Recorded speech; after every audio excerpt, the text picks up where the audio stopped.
ሰላም የጄሚም ቤተሰቦች እንዴት ናችሁ? የቤታሾ ፕሮግራም ዛሬ ተጀምሯል። እንግዲህ ይህ ቤታችሁ ነው። የምትፈልጉትን ነገር ሁሉ መጠየቅና መነጋገር እንችላለን። በቤተሰብ ጉዳይ ላይ ያለውን ነገር፣ ያለውን ክፍተት፣ ያለውን ችግር፣ ያለውን እውነታ ከልምዳችሁ መነጋገር እንችላለን። የምትፈልጉት እንግዳም ካለ መጠቆም ትችላላችሁ። ዛሬ እንግዲህ አዲስ እንግዳ ይዤላችሁ መጥቻለሁ። ዶክተር ሮባ ጴጥሮስ ይባላል። የህግ የሰላምና ልማት ተንታኝ ነው። እንግዲህ ጥሩ ቆይታ ይኖራል ብዬ ተስፋ አድርጋለሁ። አብራችሁ እንድትቆዩ በአክብሮት ጋበዝኩ።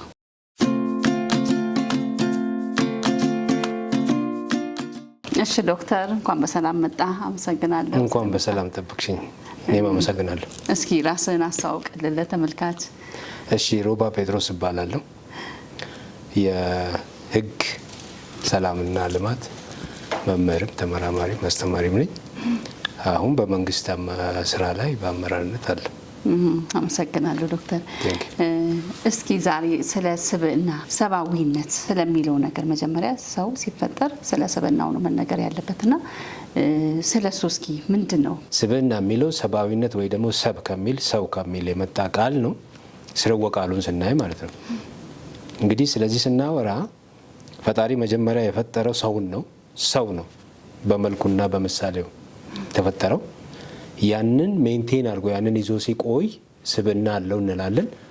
ከተፈጠረለት ዓላማ ውጪ ደግሞ ቢሄቭ ሲያደርግና ከዛ ውጪ ያለው ጸባይ ሲጠናወተው የሰው ልጅ ስብዕናውን ጥሏል፣ ከስብዕና ውጪ ነው፣ የአውሬነት ጸባይ ተላብሷል ብለን ከስብዕና ውጪ እናደርገዋለን።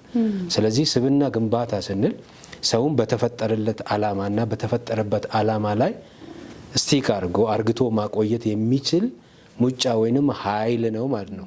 እሱን መገንባት የሚችለው ከሱ በፊት ሰው ሆኖ እዚህ ምድር ላይ ያለና ልጆች ካሉ ቤተሰቦች ካሉ ልጆች ካሉ ቤተሰቦች ናቸው ያን የሚገነቡት። ማህበረሰብ ይከተላል እያለ የሃይማኖት አባቶች ይከተላሉ፣ የሀገር ሽማግሌዎች እያሉ እንደዛ ሰውየው ሙሉ ሰውነት እስኪይዝ ድረስ በሰው ሆኖ ተፈጥሮ ሰው ሆኖ እንዲኖር ማድረግ ሲቻል ጥሩ ስብዕና አለው እንላለን። ከመጽሐፍ ቅዱስ እይታና ከሳይንሳዊ ግኝት እይታ እንዴት ነው? ከሁለቱም አንጻር እስኪ ገለጸው። እንግዲህ ስብዕና ከመጽሐፍ ቅዱስ አንጻር መጀመሪያ እግዚአብሔር ሁሉን ነገር ከፈጠረ በኋላ ሰውን ነው የፈጠረው። ሰውን ከፈጠረ በኋላ ወንድና ሴትም አድርጎ ፈጠራቸው ይላል። ሲወርድም ደግሞ ሰውን ያለው ኑ ሰውን በመልካችንና በምሳሌያችን። ሁለት ነገር ነው እዚህ ጋር የሚያነሳው፣ መልክና ምሳሌ ያነሳል። መልክና ምሳሌ የተሰጠው ለብሔር ወይ ደግሞ ለዘር ለምናምን ሳይሆን ለሰው ነው የተሰጠው። የእግዚአብሔር መልክና ምሳሌ ማለት ነው። መልክ ስንል ያ እግዚአብሔር እኛ ላይ የሚፈልገው ማንነቱ ማለት ነው። ለዛ ነው ስለ ኢየሱስ ክርስቶስ ለጌታ ኢየሱስ ክርስቶስ ኢሳይያስ ሲናገር አይተነው እንወደው ዘንድ መልክና ደም ግባትም የለውም ይላል። መልክ የለውም ይላል እና እንደተናቀ ተቆጠር ነው አይደለም የሚለው። እንደተናቀ መልክ የለውም።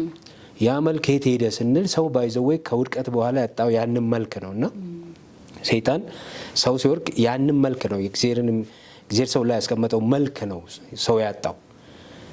ያ መልክ ደግሞ በአዲስ ኪዳን እንዴት እንደተመለሰ ጳውሎስ ሲናገር አስቀድሞ የመረጣቸውን የልጁን መልክ ይመስሉ ዘንድ አስቀድሞ ወስኗል ስለሚል ኢንኬዝ ያ ከኢየሱስ ላይ የተወሰደው መልክ እግዚአብሔር እኛ ላይ ያስቀመጠ ይመስለኛል።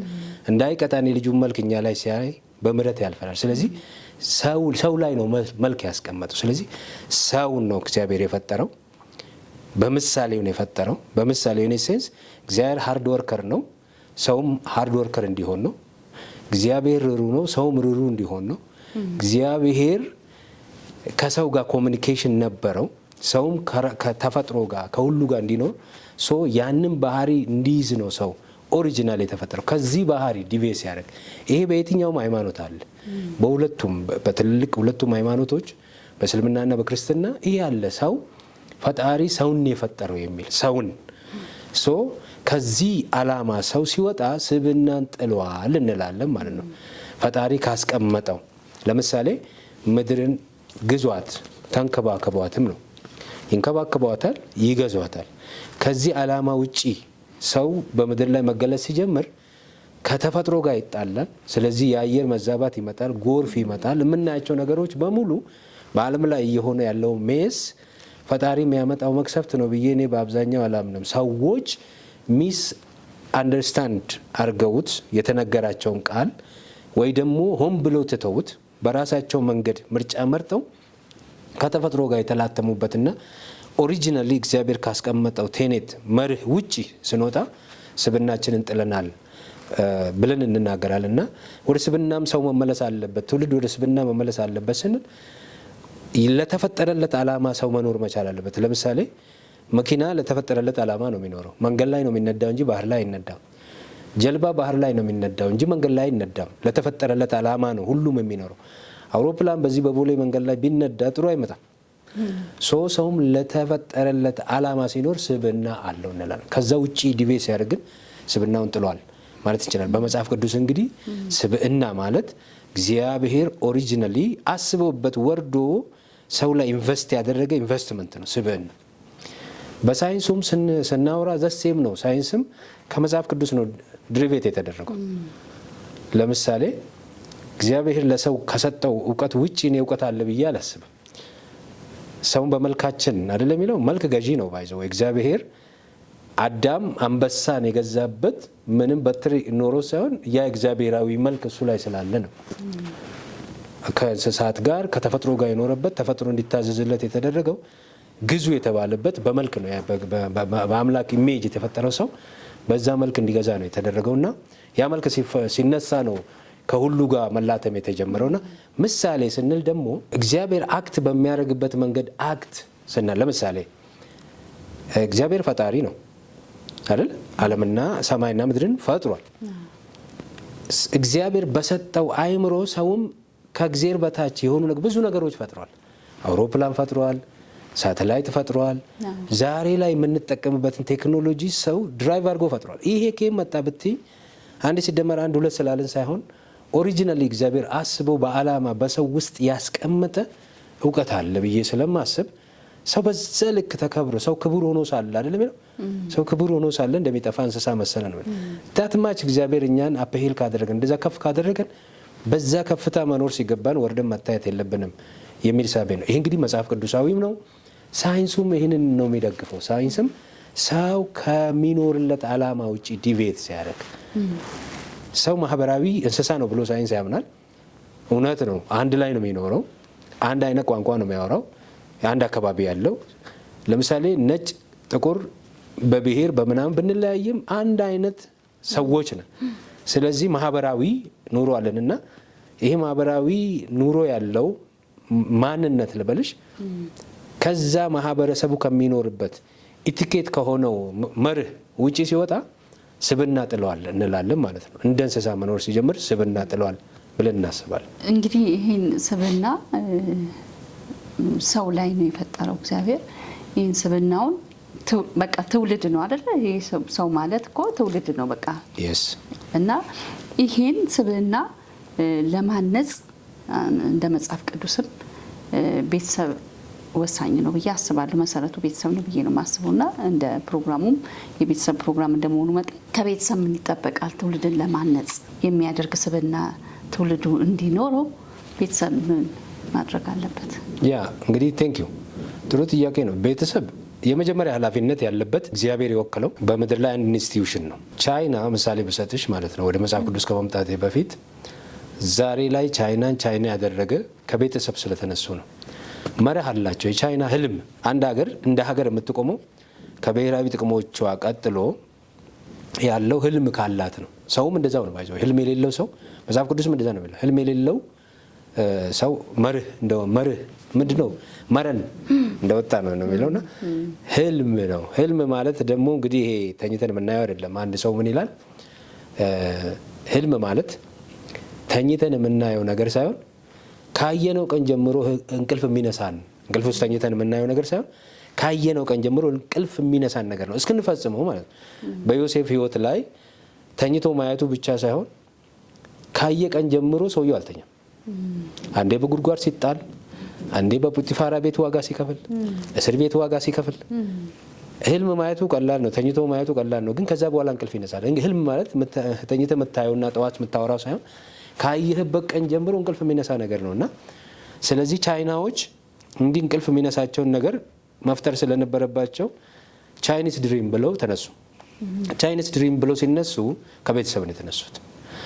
ቤተሰብ ትንሽ ሀገር ናት የሚል ተነሱ። ሀገር መሪ ያለው፣ ምክትል ያለው፣ ፖሊስ ሰራዊት ያለው፣ ስነ ስርዓት ያለው ማለት ቤተሰብ ትንሽ ሀገር ናት ብለው ተነሱና ሀገር ደግሞ ትልቅ ቤተሰብ ነው የሚል መሪ ገነቡ። ሀገር አንደኛ፣ ቤተሰብ ሁለተኛ አሉ። ስለዚህ ቤተሰብ በሀገር ሴት ውስጥ ነው ያለው እና ሀገር ከፈረሰ ቤተሰብ ይፈርሳል እንደሚባለው አሁን ሲሪያዎች በየመንገድ ተበትነው እናያለን። አያቸው ሀገር ሲፈርስ ቤተሰብም ስለሚፈርስ ቤተሰብ ትንሽ ሀገር ናት፣ ሀገር ደግሞ ትልቅ ቤተሰብ ነው፣ ሀገር አንደኛ ቤተሰብ ሁለተኛ ብለው ህልም ሰሩና ስለዚህ ቻይናዎች ዛሬ በዓለም ላይ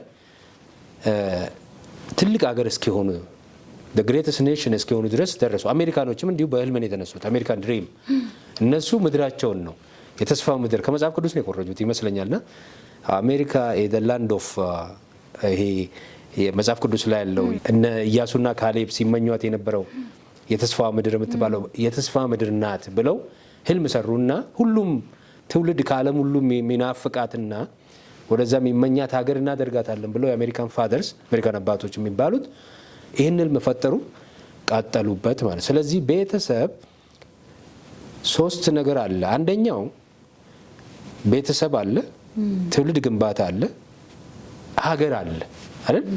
ቤተሰብ የመጀመሪያው የእሴት መፍለቂያ ቦታ ነው። እሴት የሚፈልቅበት እንዴት ነው የሚኖረው?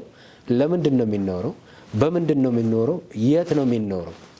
ይህን ፍሬም የማያደርግ ቤተሰብ የሚያፈራው ትውልድ መረን የወጣ ትውልድ ነው የሚሆነው። ራይት? አባትና እናት ተስፋ ሁሉ የሚቆርጡ ከሆነ ልጅ ተስፋ መቆረጥ እንደ አንድ ጸጋና እንደ አንድ በረከት ነው የሚያየው። ሲያድግ ተስፋ እየቆረጠ ነው የሚመጣው።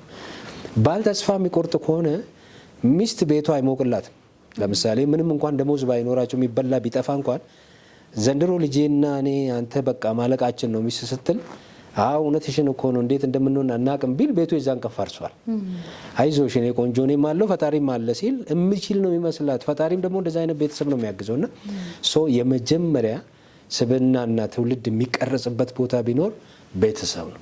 ቤተሰብ እንግዲህ ያንን ትውልድ ለሀገርም ለማህበረሰብም የሚያበረክተው ቤተሰብ ነው። በሀረርጌ ቋንቋ ምን ይባላል መሰለሽ? ኢንተለላ ሊሃደፉድ ይባላል። እናቷን አይተ ልጅቷን አግባት ይባላል። ከየትም አታመጣም ስብዕና።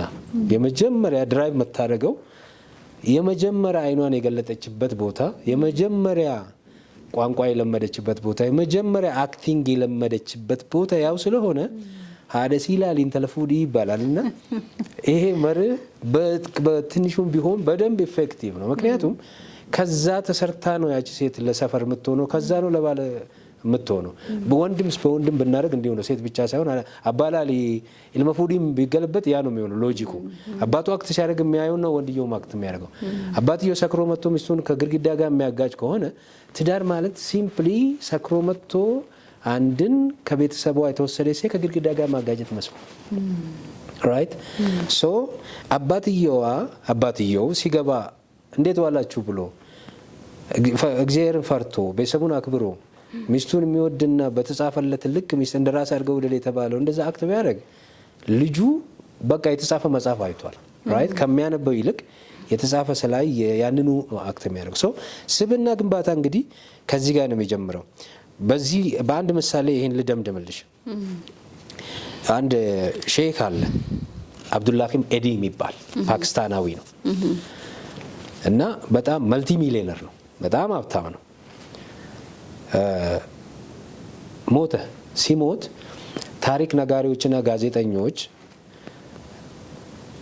ዳሃው ሀብታሙ ሰውዬ ብለው ርዕስ ሰጡትና አወሩበት።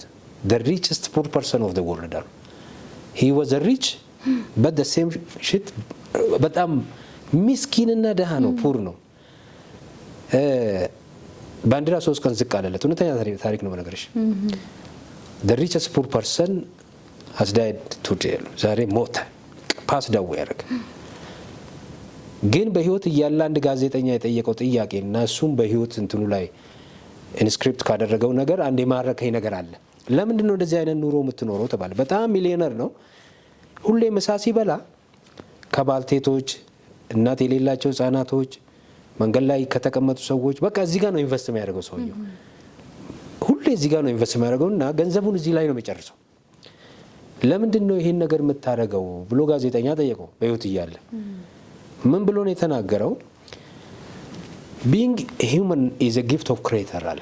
ሰው መሆን የአምላክ የፈጣሪ ስጦታ ነው። but living with humanity is a matter of choice። ግን እንደ ሰው መኖር የምርጫ ጉዳይ ነው። ሰው ሆኖ መፈጠር የአምላክ ስጦታ ነው። እንደ ሰው መኖር ግን የባለቤቱ ምርጫ ነው። እንደ ሰው ተፈጥሮ እንደ ጅብ የሚኖር ሰው አለ።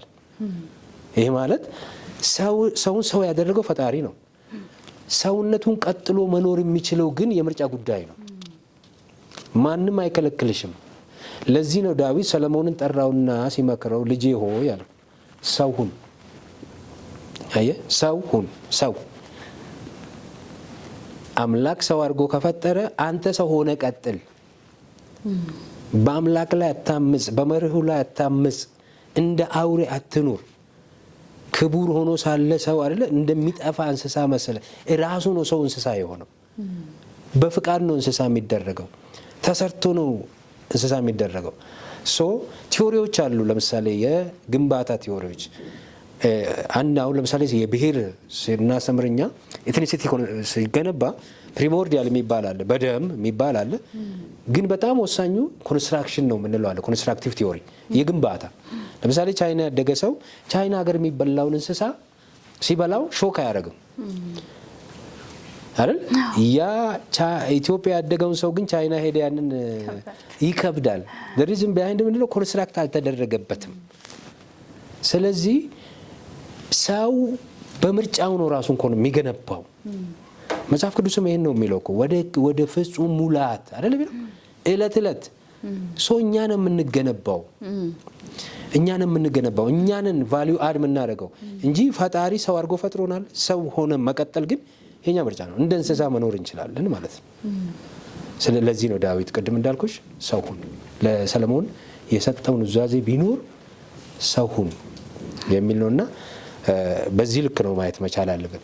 እንግዲህ ወደ ሳይንሱ ስመጣልሽ ስብዕና ግንባታ እንዴት ይገነባል ነው። ምሁራኖች በሶስት መንገድ እንደሚገነባ ያስቀምጣሉ። ቅድም እንዳልኩሽ አንድ በሆነ ማህበረሰብ መሀል ብቻ ያደገ ትውልድ ከዛ ካልቸር ውጭ ሌላ ቦታ ሲሄድ የመጀመሪያው የሚገጥመው ነገር ራብ አይደለም። ከመራቡ በፊት ውሃ ከመጥማቱ በፊት ውሃ ስጡኝ ከማለቱ በፊት ሾክ ነው የሚገጥመው። ሰዎቹ የሚናገሩበት ንግግር፣ ሰውን አክሰፕት የሚያደርጉበት ንግግር። ለምሳሌ እዚሁ ራሱ ለምሳሌ እኔ የተወለድኩበት ቦታና እዚህ ራሱ ዲፍረንስ አለ። አቦ አከም እንዴት ነው ዘና ብለን ነው እኛ ጋር የምንኖረው። ያ ነው ቀለል አድርጎ ነው የሚኖረው። ኖረህም አልኖረህም ድሬ ላይ ትኖራለህ ይላል በጥቅስ ባጃጅ ላይ ተጽፎ ማለት ትኖራለህ፣ ኢዝሊ ትኖራለህ።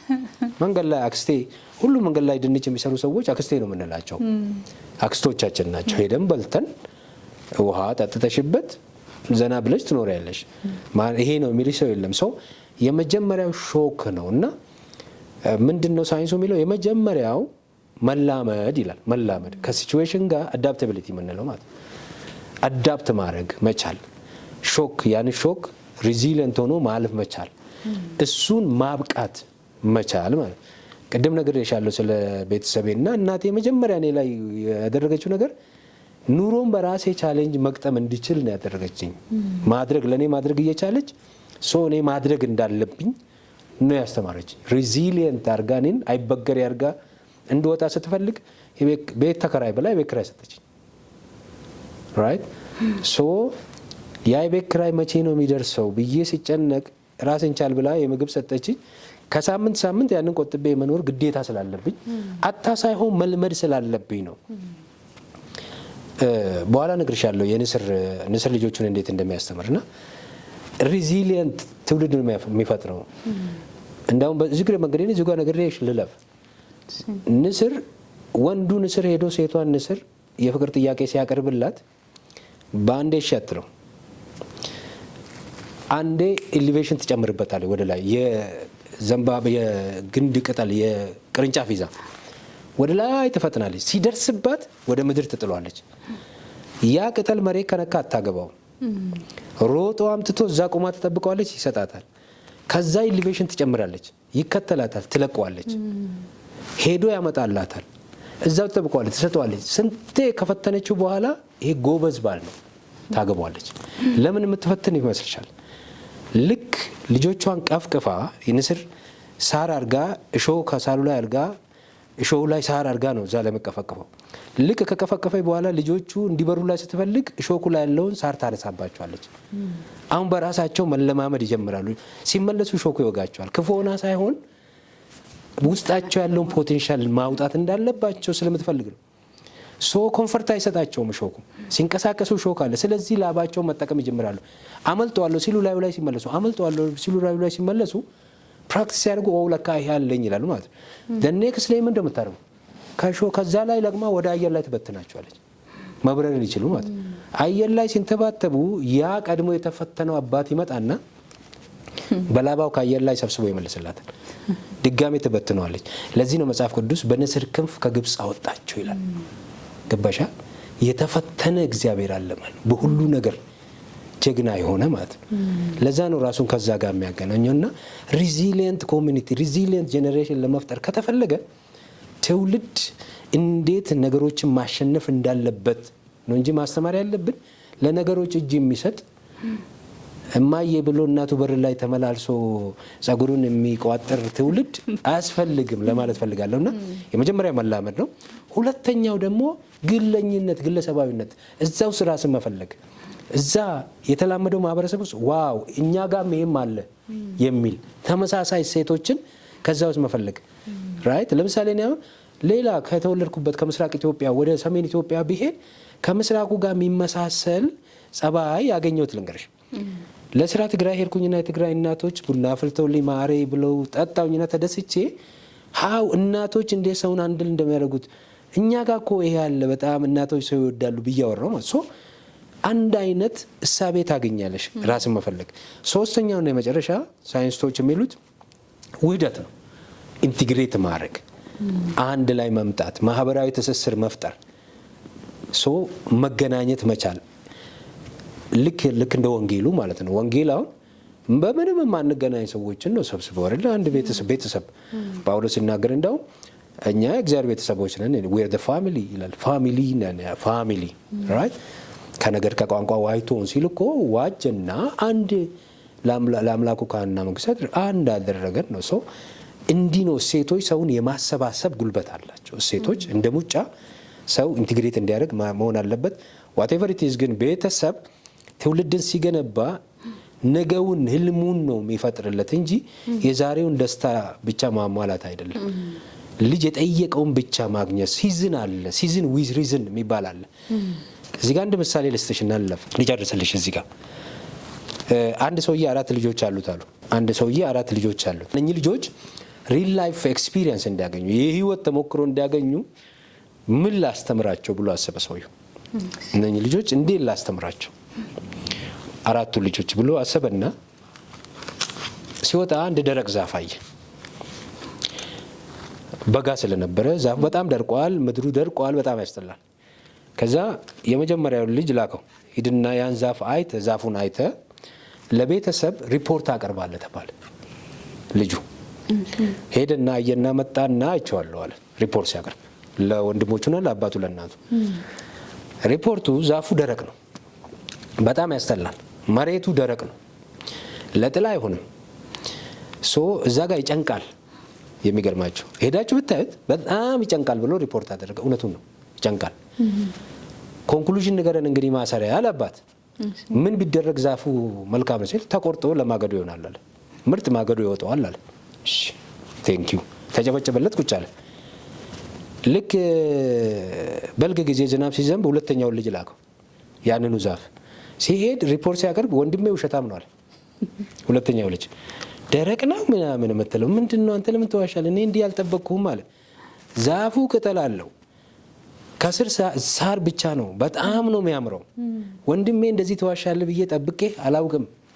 ኮንክሉድ አድርገ ሲሉት ምርጥ ጥላ ቦታ ሄዳችሁ ዛፍ ፈታ ዘና ብትሉ ያምራል ቦታው አለ። እንዴት እንደሚያምራል።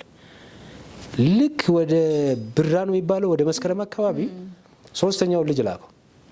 ሲልከው ሁለቱም ወንድሞቼ ውሸታሞች ናቸው። ቅጠል ነው ምናምን ምን ተዋሻለህ አለ። አንተማ ደረቅ ነው የምትለው፣ በጣም ተዋሻለህ፣ ደረቅ ነው የምትለው አለ። አበባው እንደ ጉድ ንቦች እዛ እየሄዱ እየቀሰቡ ሽታው በጣም በቃ እንትኑ ያምራል አለ። ድባቡ ራሱ ሲያምር እንዳውም እዛ ብንሄድ የሚል አቀረበ። አራተኛው ታናሽ ቤቱን የመጨረሻ ልጅ ልክ አራተኛው ሲዝን ላይ ላከ ማለት ነው።